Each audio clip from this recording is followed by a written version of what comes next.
kailan naikarga na lahat, papunta na kami by cancel ng customer.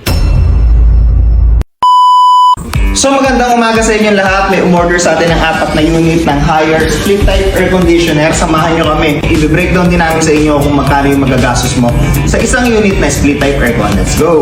Sobrang bihirang pagkakataon lang talaga yung sasama ako sa pag-i-install ng aircon mga boss. At isa sa mga pinakamahirap dito mga boss ay yung pagpe-prepare ng gagamitin mo sa umaga. Tapos ganito pa yung mangyayari. Kung kailan naikarga na lahat, papunta na kami sa by cancel ng customer. Medyo masakit yon pero sakto din naman dahil humihingi ng backup yung install natin sa Imus. Kaya ano pang inaantay? Puntahan natin yan. Kailangan mo ng aircon? Ito sa likod ko.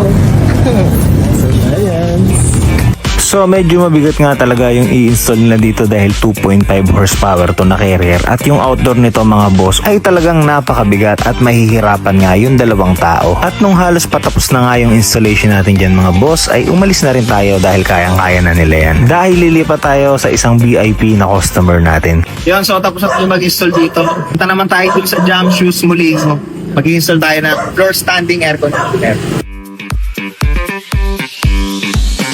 Ma'am, saan niyo po ba gusto ipalagay yung ano po, yung unit? Dito po sa amin. Kaya niyo po ba palamigin ito? Ito po, kaya palamigin. Opo. Kaya po yan.